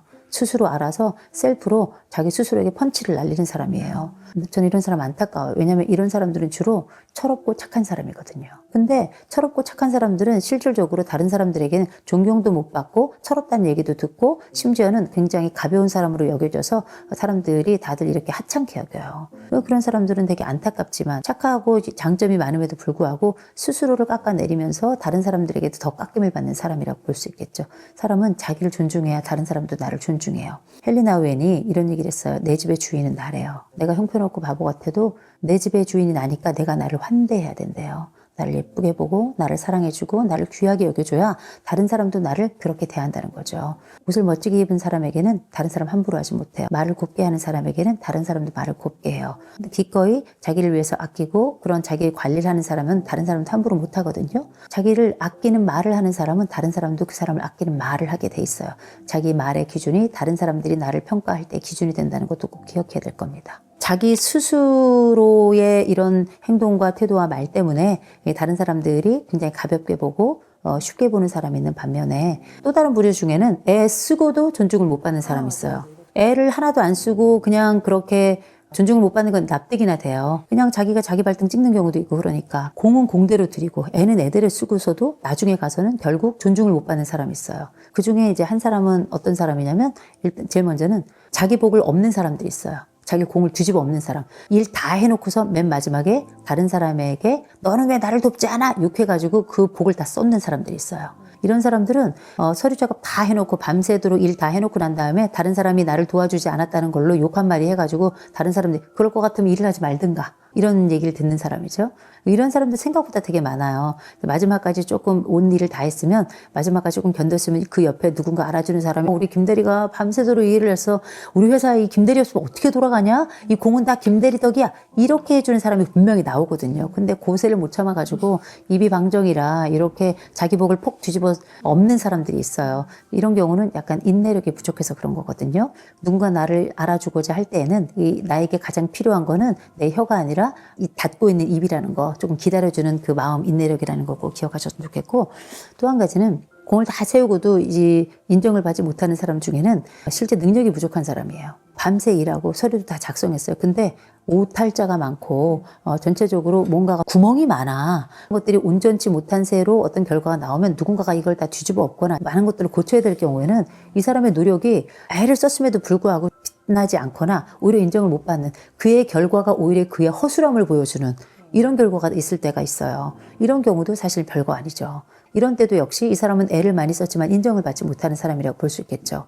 집안에서도 마찬가지예요. 뭔가를 막 한다고 설레발을 쳤는데 날고 보니까 다 허당이야. 그러면 이런 일이 몇 번 지나면 야, 니네 아빠는 허당이야, 니네 엄마는 허당이야, 이런 얘기 나오는 거거든요. 맨 마지막 부류가 정말 애쓰고 힘써서 정말 애를 많이 써서 어떤 일을 딱 해냈어요. 그 다음에 뭐 하냐면 자랑 엄청나게 자기 스스로 셀프로 내가 했어. 이런 거 나만큼 할 사람이 있는 거야? 그러면 우리가 알아. 잘했어. 훌륭하게 했어. 실제 엑셀런트한 결과가 나온 경우가 있으니까 본인의 입으로 너무 그것도 한 번 하면 괜찮은데 다음 생애까지 그거 한 가지 프로젝트 성공 결과 가지고 다음 생애까지 써먹는 사람들이 있거든요. 그러면 이제 꼴사납죠. 아이 그래 네가 승자다. 네가 위너다. 잘 먹고 잘 살아라. 이렇게 얘기하는 경우가 나오는 거예요. 그러면 능력이 있다고 생각하지만 그 사람하고 일하고 싶지 않은 거예요. 왜냐면 내가 같이 일을 한다 그래도 결국은 자기 공로로 다 돌릴 테니까. 이런 사람들은 사실 수고는 수고대로 하지만 실제 가족 내에서나 회사에서나 인정을 못 받는 사람이죠. 그래서 왜 엄마 아버지들 보면 니들이 다 어떻게 해서 먹고 사는 줄 알아? 다 내가 벌고 말이야. 그래서 하는 거야. 그럼 애들이 처음에는 뭐 이렇게 하다가 나중에 예. 아니면 어떻게 아주 잘나셨어요. 엄마도 같이 했거든. 우리도 없었으면 아빠가 무슨 그렇게 일을 했겠어? 엄마가 그렇게 이렇게 했었어? 제대로 하지도 못하는 것이 뭐 이런 식으로 얘기를 한단 말이에요. 우리가 굳이 뭐 존경까지 받기를 기대하진 않아요. 존중만 해줘도 땡큐인데 그럼에도 불구하고 이렇게 존중을 받기 어려운 환경에 자신을 노출하는 사람들도 있고 존경받을 모든 공로를 쓰고서도 그렇게 존중을 받지 못하는 사람들도 있는데 그럼에도 불구하고 존중받는 사람들이 가지고 있는 특징도 있겠죠. 존중받는 사람들의 가장 큰 특징은 뭐냐면 일단은 인격이 좋아요. 이 사람은 참 어떤 측면에서든 한 가지 주특기가 있는 사람인 경우예요. 하나, 인격이 좋은 경우예요. 이 사람이 참 사람 좋아. 근데 또 너무 무능하면 사람이 좋아도 소용이 없어요. 그래도 어떻게 이 사람 참 사람은 좋은 사람인데 하고 안타까워 하잖아요. 두 번째는 능력이 뛰어나도 그것도 괜찮아요. 특별히 M세대부터 특별히 40세대부터는 어떤 세대냐면 능력주의가 굉장히 중요해요. 그래서 어떻게 능력 없는 사람은 야 직장 그만둬야 되는 거 아니야? 임금 피크? 야 말도 안 되는 소리 하지 마. 이런 얘기가 나온 세대가 그 40부터 시작되는 거거든요. 우리가 알고 있는 이 세대가 가지고 있는 이 능력주의라고 하는 건 보통 문제가 아니에요. 능력이 있으면 예를 들어서 우리 반에 수학을 잘하는 남자가 있잖아요. 그 반 애들이 다 형이라고 불러요. 걔를. 왜냐? 능력 있으면 얘는 그냥 인정하는 거예요. 그래서 40세대들부터 뭘 이야기하냐면 실제 이 사람이 성별이 이상해도 때로는 다소 폭력적인 부분이 있어도 그냥 이 사람이 능력이 있잖아요. 그냥 인정해버려요. 인정해버려요. 그래서 재벌에 대해서 40대부터는 재벌에 대해서 부정적이질 않아요. 50대 이상부터는 재벌하면 옥스퍼드 사전에 뭐 친족들 간에 거래해가지고 뭐 이렇게 쭉 나오는데 그거 찾아보지도 않아. 능력이 있으니까 어쨌든 거기까지 간 거 아니야? 이게 능력주의가 가지고 온 가장 핵심적인 단어라고 보시면 될 것 같아요. 40들이 생각하고 있는 능력 있는 사람들의 핵심은 주특기로 하나 정도는 아주 명확하게 가지고 있는 사람. 이 사람은 인간성이야. 아, 이 사람은 아주 유능해. 아, 이 사람은 관계를 잘 맺어. 이 사람은 아주 재밌어. 한 가지 주특기만 가지고 있어도 이 세대는 다른 사람들을 인정합니다. 나라는 사람은 어떤 특기를 가지고 있나 생각해보면 가진 게 없는 경우들이 태반이에요. 빈손이라고 생각하는데 그렇지 않아요. 왜냐하면 우리가 지금 40대까지 왔다는 건 뭔가를 했기 때문에 온 거예요. 아무것도 안 한 자는 여기까지 올 수 없는 겁니다. 그럼 나는 뭘 했나 생각해보면 나름 성실했어요. 나름 또 함께 어울리려고 애를 썼고요. 내가 지금 직장에서나 집에서나 내 역할을 어느 정도는 감당해 왔고 그게 잘했다 못했다 하지만 어쨌든 내가 함께하는 이 지역사회, 이 가정, 이 직장에서 어쨌든 내 역할을 꾸준히 하고 있는 거 아니에요? 내가 가지고 있는, 내가 발견하지 주특기가 없을 뿐이지 실제 우리가 잘 발굴해보고 잘 뒤져본다면 어쩌면 융합된 주특기가 있을 수 있다. 그 적절한 성실성과 적절한 순발력과 적절한 인간관계 능력과 적절하게 자기를 돌본 능력 이런 것들이 골고루 있었기 때문에 우리가 여기까지 온 거거든요. 남들과 같은 탁월성이 없어도 괜찮다. 내 스스로를 요 정도 유지하면서 다른 사람들과 적당히 관계 유지하고 내 가족과의 관계 아주 나쁘지만 않고 때로는 위기가 생겼을 때 극복해 본 경험이 있고 지금도 그 극복을 꿈꾸고 있다면 나는 괜찮은 사람이고 앞으로도 다른 사람들과 괜찮은 40대를 살아갈 가능성이 굉장히 높다라고 말씀드리고 싶어요. 권력이기도 해요. 우리는 한때 명품에 미쳐가지고 그게 짭이라고 하더라고 들면서 내가 이 사회에서 꿀리지 않는 사람이라는 걸 보여주려고 애를 많이 썼었거든요. 명품 중에는 가방만 있는 게 아니에요. 옷도 있었죠. 이 M세대 특별히 이 40대를 굉장히 좋아하는 게 뭐냐면 저희 때만 해도 다 그냥 나이키 유행하면 다 나이키만 신었어요. 물론 지금도 유행이 있죠. 한때 또 아식스가 유행을 많이 했어요. 한때 또 뭐 뉴발 이런 거 막 유행하고요. 또 이렇게 유행하는 브랜드가 있긴 있는데 제가 요새 지하철을 타잖아요. 지하철 타면 이제 사람들 보는 게 굉장히 큰 기쁨인데 저는 뭘 보냐면 신발을 되게 많이 봐요. 제가 신발을 좋아하는 것도 있지만 눈을 정면으로 쳐다보면 좀 미안하고 눈 마주치면 그때 웃어야 되나 울어야 되나 좀 그렇잖아요. 아래를 쭉 보면서 신발을 쭉 보는데 같은 신발을 신는 사람들이 없어요. 저는 이게 우리나라 사회의 다양성을 보여준다고 남녀노소 빈부귀천 할 것 없이 심지어 같은 친구들끼리도 또래가 아주 비슷한 경우는 이게 유행하는 것들 좀 있지만 40대쯤 된 사람들 쭉 살펴보잖아요. 같은 브랜드, 같은 가방, 같은 신발, 같은 옷 입은 사람 하나도 없어요. 이 40대가 가지고 있는 자유감이라고 생각해요. 나는 부유하게 안 자라서 할지 모르겠지만 이전 시대에 비해서는 부족함 없이 성장을 했거든요. 일단은 돈 관리하라고 말씀드려요. 40대가 되면 직장을 가지고 있는 분들은 월급은 따박따박 나온 지가 좀 오래됐어요. 늘 월급은 나오는 거라고 생각하는데 곧 없어져요. 경기가 마침 어려웠고 그럴 때 IMF 때 일명 3초땡 얘기가 나왔었어요. 30대 초반에 들어가면 바로 나와야 된다. 5, 6도 50, 60 될 때까지 남아있으면 도둑놈이다. 이런 얘기 막 했었어요. 지금 경기가 굉장히 어렵습니다. 인생은 굉장히 오래 살게 됐고요. 이 어려움과 오래 삶이 함께 있다는 얘기는 사회의 비극이 될 수도 있어요. 이 사회가 우리를 지탱해주는 그 복지적 시스템들을 많이 갖추고 있긴 한데 그게 충만하거나 충족되지는 않고 충분하지도 않거든요. 본인 스스로 자기를 위한 준비를 되게 많이 하셔야 돼요. 이 40이 돈 쓸 때가 많은 때예요. 요새는 자기 꾸밈도 많이 해요. 점도 빼야죠. 보톡스도 맞아야죠. 머리 이런저런 약도 좀 먹어야 되죠. 머리는 빨주노초 하나 뭐 얼마나 또 염색을 많이 하는지 미장원은 뭐 한 2주에 한 번씩 막 가더라고요. 그냥 머리 묶고 다니세요. M세대하고 Z세대가 되게 달라요. M세대 때는 뭘 했냐면 플렉스라는 단어가 있었어요. 욜로라는 단어가 있었어요. Z세대로 넘어가잖아요. 요노가 되잖아요. 욜로라고 하는 거는 내 인생이 한 번뿐이니까 그냥 한번 인생 멋지게 살아 살아보자라는 건데 멋지게 살려면 다 돈 들어갑니다. 통장 다 털고 해서 뭐 해외여행 다니고 몸도 또 하나니까 여기도 저렇게 하고 저기도 저렇게 해서 성형도 많이 하고 다 괜찮거든요. 40엔 그만하세요. 돈 쓸 때가 일단 많아졌고요. 결혼하신 분들은 물론 다 쪼들려요. 부모도 부양해야 되고요. 아이들도 있고요. 내 배우자는 계속 돈 없다고 징징거리고 내가 돈을 좀 적게 버는 것 같고 다른 사람들은 펑펑 쓰는 것 같고 약간 이런 쫄림이 있긴 한데 원래 돈은 많은 사람 아주 많은 사람들 말고 왜 내가 돈이 얼마나 있는지도 모르는 사람들도 있잖아요. 근데 우린 다 알아요. 정확하게 심지어 원 단위까지 10원까지 다 안단 말이에요. 우리의 살림은 늘 쪼들리고 다른 사람도 다 쫄리는 건데 안 쪼들리는 척 하는 거예요. 명품 들고 싶지만 짭 들고 다니고 다 그러는 거거든요. 40대부터 잊지 말고 연금 들라고 꼭 말씀드려요. 보험회사 직원도 아닌데 이렇게 나와가지고 생보호회사에서 나온 것처럼 그러냐 하는데 노년기가 어떻고 중년기가 어떤 것인지 저는 연구를 통해서도 제 삶을 통해서도 너무 잘 알고 있는 사람입니다. 20대부터 연금을 들었어요. 일명 연금의 여왕입니다. 제가 불안이 높은 것도 있어요. 내가 언제쯤 이후로 65세 이후 내가 퇴직한 이후에 내가 어떻게 살까에 대한 고민을 전 아주 옛날부터 많이 했던 사람이라 조금이라도 시작하니까 이것도 굉장히 안심이 되더라고요. 사망보험 같은 거 요새는 또 중도인출도 가능하게끔 그렇게 또 해놨거든요. 이게 아무것도 아닌 것 같지만 40대 특히 초반에 계신 분들은 돈 관리 진짜 잘 하셔야 돼요. 흥청망청 쓰지 않아도 돈은 어쨌든 우리 통장에 금방 묻었다가 떨어지는 거고요. 관리하지 않잖아요. 나중에 퇴직할 때에도 아무것도 가져 나가는 게 없어요. 40이란 나이가 적지 않습니다. 머릿속에 흰머리 가끔씩 보이고 어디 그뿐입니까? 새치들만 있는 게 아니에요. 머리가 약간씩 빠지기도 하는 시기예요. 눈도 살짝살짝 안 보이는 것 같기도 하고 잠을 자고 일어나도 몸이 영 편치 않고 피로감이 유지되는 경우 있고 옛날만큼 술을 못 마시겠네? 나도 모르게 자꾸 기미가 올라오고 이런 분들 계세요. 다 노화예요. 25세까지가 성장이고 25세 이후는 싹 다 노화입니다. 그중에 40이 넘어가서 옛날 같으면 죽어야 돼요. 옛날에 우리 일제시대 때 평균 수명이 20 막 이랬었어요. 조금 더 많이 산다 44살 막 이랬어요. 옛날 같으면 우리 다 없어져서 이미 영혼이 둥둥 떠다니는 거예요. 지금 삶이 과거 같진 않죠. 옛날이 아닌데 왜 그런 얘기 하느냐 하겠지만 돈은 여전해요. 옛날이나 지금이나 그 돈에 대한 절박성은 늘 있는 거였는데 지금은 더 절박합니다. 아끼고 이런 것들이 되게 유행하긴 합니다만 늘 써왔던 세대들은 한꺼번에 이 지출이나 소비를 줄이기가 어려워요. 굉장히 합리적인 소비뿐만 아니라 아끼는 소비를 좀 해야 되고 무엇보다 연금은 개인연금 적어도 2개 이상씩 무조건 틀어놔야 된다라고 강력하게 외칩니다. 제가 지금 이 말씀 드리는 거 지금은 잘 안 들릴 거예요. 한 10년만 지나보세요. 세상이 완전히 달라지고 그때 내가 10년 전에 이걸 들었으면 얼마나 좋았을까. 지금 5만 원 10만 원 와인 마시고 피자에다 티맥 치맥 이렇게 하면 요즘 10만 원 나와요. 한 번 좀 줄여가지고 이렇게 연금 들잖아요. 나중에 10년 뒤 저한테 와서 하루에 3번씩 절하실 거예요. 정말 저는 확신합니다. 이 40대가 돈을 버는 때이기 때문이에요. 50이 됐을 때 내 삶이 어떻게 될지 알 수 없어요. 지금 벌 수 있을 때 모아두는 거 굉장히 중요하다. 특별히 이 40에 번 돈으로 우리는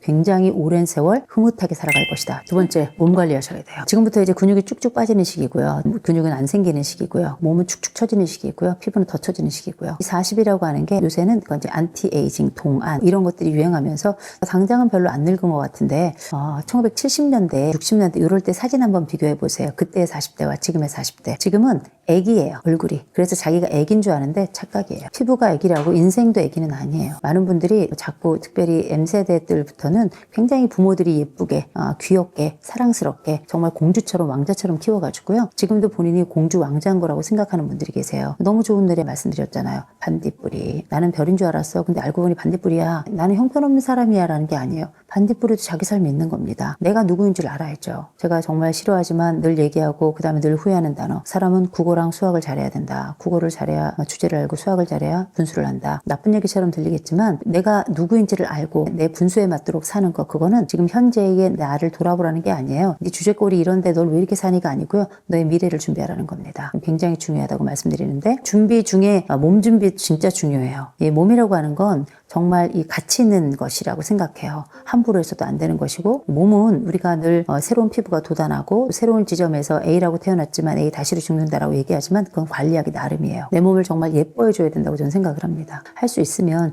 운동도 처방받아서 하는 게 좋아요. 요새 띵띵이들 많이 하잖아요. 러닝 크루 해가지고 달리는 애들끼리 팀 짜가지고 아침마다 만나고 썸띵도 있고 막 그렇더라고요. 다 좋은데 뛰어야 되는 사람이 있고 뛰면 안 되는 사람이 있어요. 40부터는 그게 되게 확연해지는 시기입니다. 우리가 가지고 있는 몸이 대부분 다 일정 부분은 다 소모품이에요. 심장 같은 경우도 너무 많이 쓰면 이것도 빨리 늙는 겁니다. 또 우리가 가지고 있는 각종 장기들이 우리가 생각하는 것처럼 그렇게 빨리 교체되는 게 아니에요. 몇 년 혹은 몇십 년에 걸쳐가지고 교체가 되는 경우들도 많이 있기 때문에 그게 제때제때 교체가 안 되면 나중에 인공관절하고 막 이렇게 되는 거 아니에요. 내 몸을 아끼는 건 굉장히 중요합니다. 요새 술들 많이 마시고 하는데 그렇게 술을 마시면 나중에 어떻게 되겠어요? 알코올 중독 아니면 그냥 치매가 오는 겁니다. 요새 초기 치매들 굉장히 많거든요. 초기 생리통의 치매가 물론 유전적인 소인도 굉장히 많지만 강력하고 아주 심각한 문제 중에 하나가 바로 알코올 문제예요. 내 몸을 위해서라도 알코올 정말 줄여야 됩니다. 어느 회사에서는 심장에 좋다 그러는데 그렇게 많이 마시는 술은 심장에도 안 좋아요. 뇌에는 당연히 좋지 않고요. 내 몸에 대한 관리, 그래서 운동도 하시는데 반드시 운동 처방 받아서 하셔야 돼요. 운동 처방은 보건소나 아니면 정형외과 같은데 아니면 재활의학과 같은데 가시잖아요. 운동 처방 받으러 왔습니다. 지금 이 사람의 체형, 이 사람이 가지고 있는 질병, 이 사람이 가지고 있는 전반적인 상황 이런 것들을 다 고려해서 당신에게는 이런 운동이 좋습니다. 저런 운동이 좋습니다. 이렇게 제안을 해줘요. 저는 제안받은 운동이 저는 발레예요. 전 발레인데 상상하지 마세요. 제가 이제 발레를 시작하고서 발레복을 사야 되잖아요. 발레복을 또 핑크색, 깜정색 이렇게 사가지고 저희 남편이 뒤에서 막 사진을 막 찍더라고요. 그래서 왜 찍냐 그랬더니 슬플 때마다 보겠다고. 우리가 알고 있는 이 삶의 자리에서 운동이라는 건 인간은 기승전 몸뚱입니다. 이 몸뚱이란 말 되게 거칠게 생각하는 분들이 많은데 몸하고 몸뚱이하고 뭐가 그렇게 달라요. 내가 몸을 함부로 대하면 이건 몸뚱이가 되는 거고요. 내 몸을 귀하게 대하면 몸신이 되는 거 아니겠습니까? 내가 가지고 있는 삶의 여러 자산들 중에 특별히 40대의 가장 근원적 자산이자 힘의 자산은 저는 몸이라고 생각합니다. 몸 아끼고 예쁘게 생각해 주셨으면 좋겠어요. 몸 함부로 대하지 마시고. 더군다나 이때는 이제 대체로 몸이 잘 망가지기 시작하는 시기이기 때문에 간도 쓸개도 할 거 없이 다들 이때부터는 슬슬 약해지는 시기예요. 약할 때 자기의 몸을 대하는 건 자식 대하듯 했으면 좋겠어요. 자기 부모보다는 자기의 자식 대하듯. 치사랑은 없고 내리사랑은 있다고 자기 몸을 잘 돌보지 않기 시작하는 때가 40대부터예요. 아이들 좋은 거 먹이고 아이들 좋은 거 입히고 하느라고 나는 영양제 하나도 제대로 안 먹고 나는 또 예쁜 옷도 또 마다하고 이렇게 사는 게 지금 40대의 핵심적인 특징이고 이런 심리적 빈곤감을 경험해요. 내 애는 먹이고 입히는데 나는 가진 게 없는 내 스스로는 참 볼버릇 없는 사람처럼 느끼는 헌신하지만 이 헌신이 헛된 것 같은 마음에 큰 구멍이 난 것 같은 세대가 바로 40대거든요.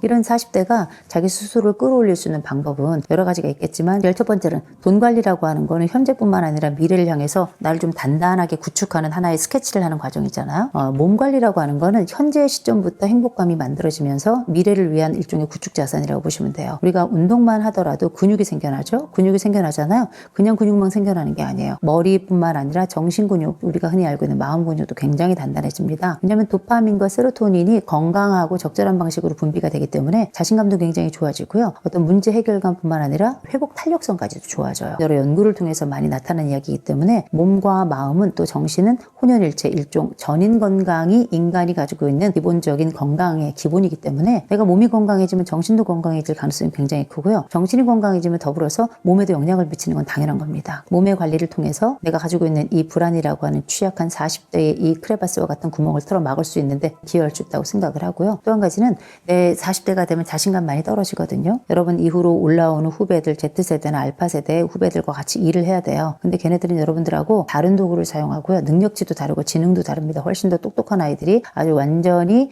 다른 장비를 들고 와서 여러분들하고 똑같이 곡괭이질하는 거하고 다른 차원이 다른 거예요. 우리가 알고 있는 이런 차원에서 내가 꿀리지 않고 밀리지 않는 방법은 일단 몸이라도 건강해야 된다. 사람은 몸이 불편하고 힘들잖아요. 정신도 당연히 무너지는 거예요. 우울해지고 뭔가 안 되는 것 같고 평생 다이어트 하는 이유는 간단해요. 몸이 마치 이렇게 예쁜 몸을 바디 쉐입을 가지면 뭔가 내가 괜찮은 사람이 된 것 같고 정신적으로도 굉장히 유쾌함을 많이 느끼고 다른 사람한테 막 자랑질을 하잖아요. 근데 금방 또 찌긴 하죠. 근데 핵심은 뭐냐면 그 몸 상태를 한번 기억해 본다면 몸이 우리에게 미치는 영향은 얼마나 큰지 단순히 건 건강 차원을 넘어서 자신감에도 굉장히 영향을 많이 미치고요.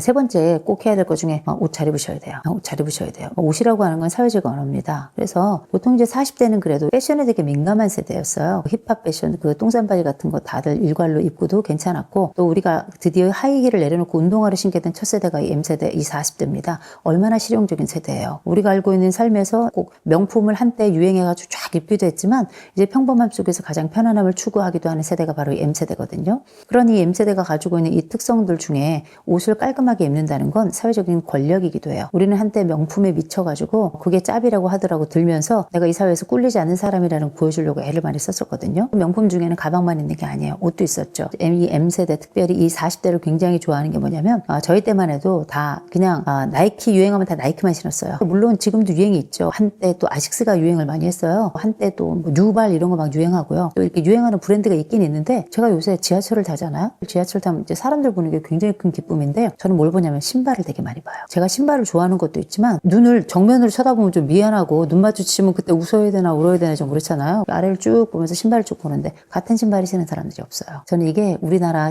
사회의 다양성을 보여준다고. 남녀노소 빈부귀천할 것 없이 심지어 같은 친구들끼리도 또래가 아주 비슷한 경우는 이게 유행하는 것들 좀 있지만 40대쯤 된 사람들 쭉 살펴보잖아요. 같은 브랜드, 같은 가방, 같은 신발, 같은 옷 입은 사람 하나도 없어요. 이 40대가 가지고 있는 자유감이라고 생각해요. 나는 부유하게 안 자라서 할지 모르겠지만 이전 시대에 비해서는 부족함 없이 성장을 했거든요. 해외여행을 들락날락하면서 외국 사람들도 보니까 그냥 편안하게 입고 다녀. 다른 세상의 자유를 보면서 그 자유를 내게 가져와서 적용하는 세대라서 안정감이라는 것, 이 자율감이라는 건 그 어떤 세대보다 세련되면서도 자유감을 갖는 그런 패션이라고 저는 생각을 하거든요. 깔끔하게는 입어야 돼요. 앞으로 제2의 인생, 제2의 삶을 또 준비하는 시기라서 이때 네트워크가 너무너무 중요해요. 네트워크를 잘 형성하는 과정 중에 하나 뭐냐면 여러분이 좋아하고 여러분이 놓지 못했던 그 꿀리지 않는 마음이 되게 중요하지만 꿀리지 않는 옷도 중요해요. 깔끔한 정장으로 깔끔한 옷을 통해서 내가 당신과 함께 어울릴 만한 부류입니다 라는 걸 모든 부류와 함께 어울릴 수 있도록 다른 사람들처럼 뭐 엄청난 비싼 옷을 입으라는 게 아니에요. 격식에 맞는 옷을 입으라는 거예요. 격과 식이 있는 거잖아. 격과 식을 이제 충분히 배려할 만큼 나이를 먹었다 라는 걸 기억하시고 이런 격과 식이 있는 자리에서 자기를 좀 업그레이드 시키고 싶으면 조금 더